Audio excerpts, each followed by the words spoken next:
Salut tout le monde! Ouais, de l'habitude, dans mes vidéos, je peux couper, mais là, je peux pas. C'est pas pareil. Donc, vous m'excuserez, ça va peut-être être un peu moins entraînant, mais c'est du droit, donc je vais être obligé de faire un peu de lecture. Bon, pour commencer, je veux spécifier au barreau du Québec, bon, pour leur faire plaisir, pour pas que je me fasse poursuivre, qu'ensuite de ça, je sois bloqué. Je ne suis pas avocat. Je ne suis pas constitutionnaliste. OK? Je suis un simple citoyen, mais qui, oui, a étudié en droit et qui a été backé par des professeurs de droit et des avocats pour me renseigner, voire même des aveux de procureur.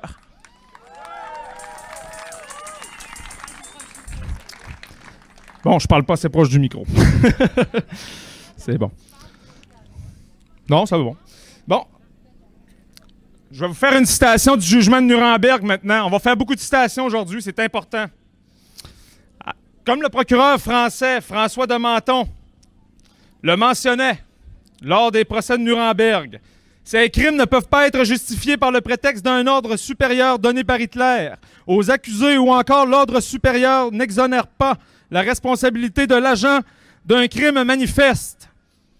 Ce qui veut dire, aujourd'hui, je veux m'adresser non seulement à vous autres, mais à toutes les polices qui risquent de peut-être entendre le discours. Chers policiers, vous avez une protection pour désobéir aux ordres.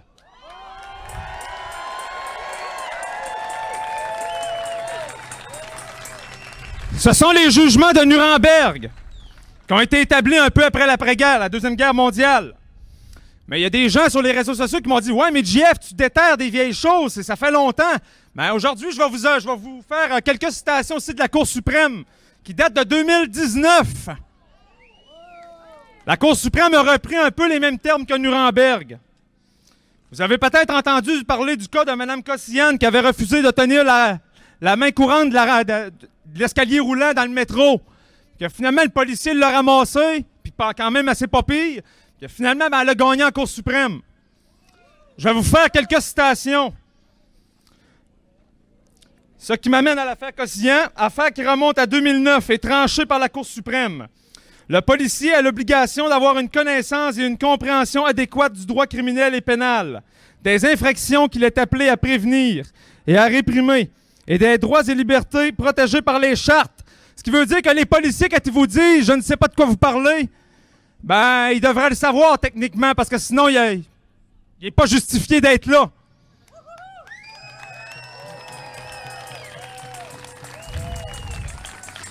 Il doit être en mesure de faire preuve de jugement quant au droit applicable et ne peut s'en remettre aveuglément aux formations et aux instructions reçues, qui, bien qu'elles doivent être prises en compte dans l'appréciation de sa conduite, ne sont toutefois pas elles-mêmes déterminantes. Un policier ne peut éviter d'engager sa responsabilité civile personnelle simplement en plaidant qu'il ne faisait qu'exécuter un ordre qu'il savait ou devait savoir illégal. C'est la Cour suprême, ça, mes amis! C'est pas la Cour du Québec, c'est la Cour suprême! C'est l'instance la plus haute de notre pays!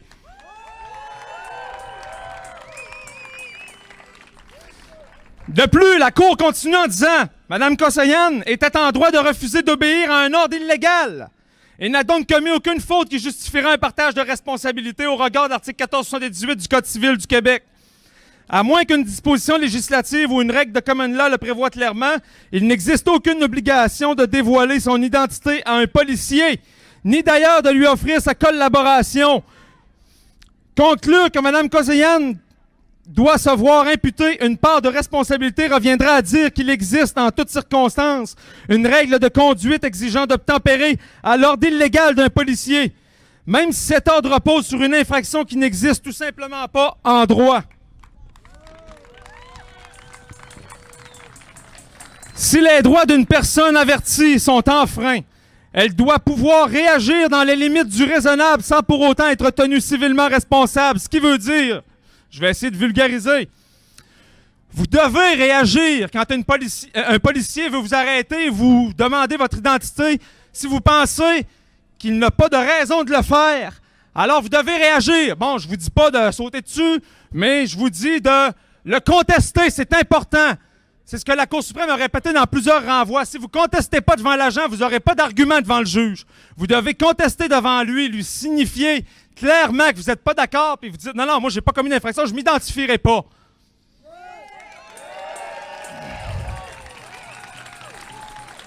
Et puis là, je vais vous donner un cadeau. Prenez des notes, ceux qui ont des crayons et des calepins. La disposition en droit québécois qui vous permet de réagir de cette façon-là, c'est l'article 73 du Code de procédure pénale. C'est le Code de procédure pénale, en fait, c'est ce qui permet aux policiers, c'est ce qui régularise leurs actions devant vous, devant les citoyens. Ils sont obligés de respecter le Code de procédure pénale. Donc, le Code de procédure pénale, je vais vous lire l'article 73 pour plus de plaisir. Une personne peut refuser de déclarer ses noms et adresses ou de fournir des renseignements permettant d'en confirmer l'exactitude, tant qu'elle n'est pas informée de l'infraction alléguée contre elle. C'est clair? Donc, si vous pensez de ne pas avoir commis d'infraction, signifiez-le aux policiers. C'est très important. Ce qui me conduit...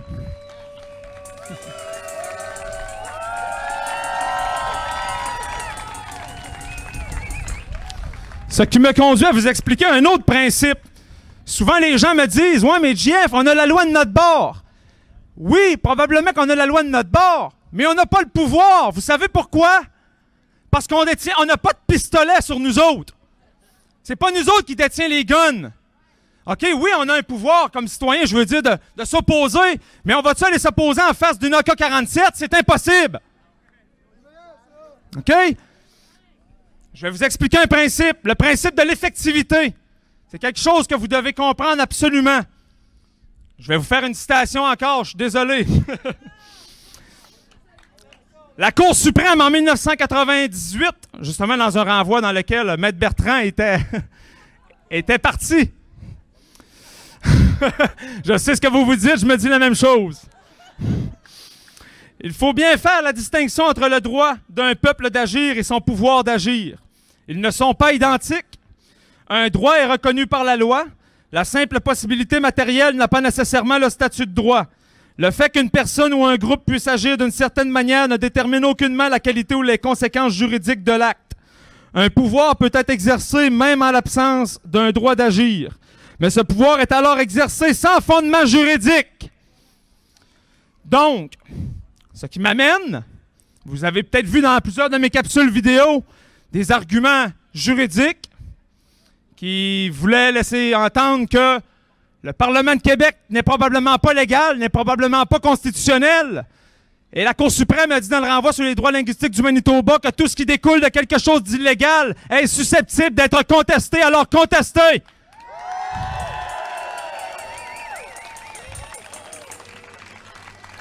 Je voulais pas trop en parler pour pas réchauffer le baron, mais je vais en parler pareil. Je vais vous expliquer, selon moi, mon avis personnel et selon l'avis de plusieurs juristes, pourquoi est-ce que le Parlement de Québec n'est pas légal? Bon, même si on aime plus ou moins la reine, qu'on aime plus ou moins la Constitution canadienne, qu'on est plus porté à être peut-être souverainiste ou quoi que ce soit, ça n'a pas d'importance. L'important, c'est que vous connaissiez vos droits qu'on détient actuellement dans l'état des choses au Québec. Vous savez que l'article 71 de la loi constitutionnelle de 1867 précise qu'il y aura pour le Québec une législature composée du lieutenant-gouverneur et de 2 chambres appelées le Conseil législatif de Québec et l'Assemblée législative de Québec. En 1964, on lisait une loi québécoise qui précisait exactement ça. En fait, la loi québécoise reprenait ce qui était dans l'acte constitutionnel de 1867 en disant « Ainsi que le prescrit l'acte de l'Amérique du Nord britannique de 1867, la législature de la province de Québec se compose du lieutenant-gouverneur et de 2 chambres appelées le Conseil législatif de Québec et l'Assemblée législative de Québec. » Au début de l'article, il est écrit ainsi qu'il est prescrit, donc ainsi qu'il est ordonné. Donc le Québec savait qu'il ne pouvait pas déroger aux dispositions constitutionnelles. Et ils l'ont fait tout d'un coup, un bon jour du 18 décembre 1968. Vous savez que la Constitution du Canada, qu'on l'aime ou pas, c'est votre seule protection tant aussi longtemps que le Québec fera partie du Canada. Que ça vous plaise ou non, c'est comme ça, mes chers amis, je suis désolé. Que voulez-vous? Que voulez-vous? Donc, je vais continuer. Le Québec adopte, le 18 décembre 1968, une loi qui s'appelle la loi concernant le Conseil législatif. Il a été mentionné dans cette loi-là, à l'article 1. La législature du Québec se compose du lieutenant-gouverneur et de l'Assemblée nationale du Québec. Elle exerce tous les pouvoirs conférés à la législature de la province de Québec. Je n'irai pas plus loin. Si la législature du Québec exerce les pouvoirs de la législature de la province de Québec, est-ce qu'elle est la législature selon vous? Non, ça ne l'est pas. Évidemment que non. On est tous capables de comprendre ça, je pense. Même si le gouvernement nous prend pour des enfants. OK? Donc, je vais continuer maintenant. Je m'en vais en 1982, la loi sur l'Assemblée nationale. Dans cette loi-là, on a créé un autre corps législatif qui s'appelle le Parlement de Québec. L'Assemblée nationale et le lieutenant-gouverneur constituent le Parlement du Québec. Le Parlement du Québec assume tous les pouvoirs qui sont attribués à la législature du Québec. Si le Parlement, encore une fois, assume les pouvoirs de la législature, est-ce que c'est la législature? Non! Donc, tout ce qui découle de quelque chose d'illégal, comme on l'a vu, est susceptible d'être contesté. Depuis 1982, tout ce qui découle du Parlement de Québec, et ça, je vous donne des bonnes munitions, là, OK? Écoutez-le bien, est susceptible d'être contesté, ce qui veut dire les décrets que l'on vit en ce moment. La loi sur la santé publique peut être contestée en vertu de ces dispositions-là. Je sais que c'est peut-être un peu compliqué des fois à comprendre.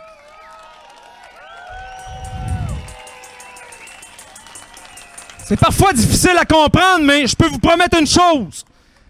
Comme vous savez, j'essaie de mon mieux d'aider la Fondation en ce moment pour les droits et libertés du peuple. D'accord? Ces arguments-là, il y a sûrement quelqu'un à un moment donné qui va les faire valoir. C'est pas encore déterminé, je peux pas en parler vraiment parce qu'il n'y a rien d'officialisé, mais je vais tenter de faire quelque chose, c'est sûr, avec ça.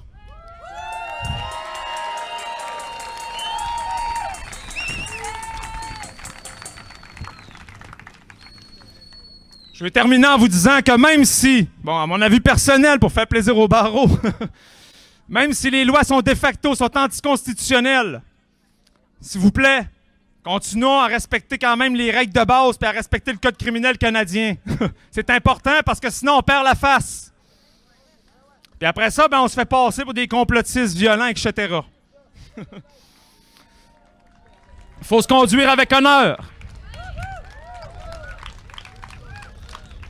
Maintenant, pour ce qui est de la Charte canadienne des droits et libertés, l'article 1 mentionne, nul ne peut ignorer la loi. Effectivement. Pour ce qui est de l'article 1 de la Charte canadienne des droits et libertés, c'est bien mentionné, excusez, mes feuilles partent au vent. C'est bien mentionné. La Charte canadienne des droits et libertés garantit les droits et libertés qui y sont énoncés. Ils ne peuvent être restreints que par une règle de droit dans les limites qui soient raisonnables et dont la justification puisse se démontrer dans le cadre d'une société libre et démocratique. Est-ce que le gouvernement est capable de justifier avec 0 mort? Ou 2 ou 3 morts en 3 jours? Est-ce qu'il est capable de justifier qu'il supprime nos droits et libertés? Encore! Wouh! Non, effectivement. Bon, pour ce qui est des faits, je ne suis pas le plus grand spécialiste sur les faits, mais vous avez entendu suffisamment, je pense, notre ami Alexis Cossette en parler, le studio et plein d'autres personnes sur les réseaux sociaux aussi qui l'enseignent. Donc, je vais vous laisser écouter ces personnes-là pour pouvoir apprendre des arguments, pour pouvoir les plaider devant la police, devant les juges, quand vous aurez des tickets. Oui. Écoutez, Alexis Cossette, je suis désolé, Alexis, je sais qu'il dit d'habitude prépare tes arguments toi-même, mais j'aime ça le référer quand même parce que c'est toute une source, notre ami Alexis. Donc, j'espère que ça vous a plu. Vous avez toujours mon Facebook, Jean-François Dubois. J'ai d'autres capsules vidéo sur mon mur. Allez les voir. Le barreau m'avait demandé de les enlever. J'ai dit non.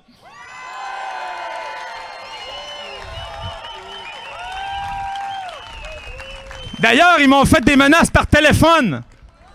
Pas par écrit. Non, non, une détective du barreau du Québec qui m'appelle il y a 2 ans pour me dire « Vous allez cesser vos vidéos, on va vous poursuivre. » Elle a dit « Vous allez effacer ce que vous avez fait. » J'ai dit « Jamais. »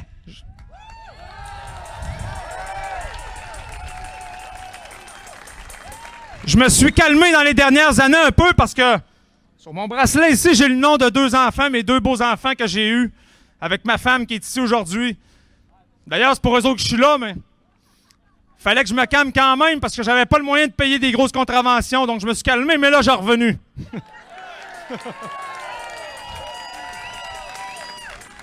Fait que, je vous remercie tous. Allez vous informer sur mon Facebook et pour les faits, ben, Alexis Cossette puis le studio, je pense que c'est des bonnes références. Salut tout le monde!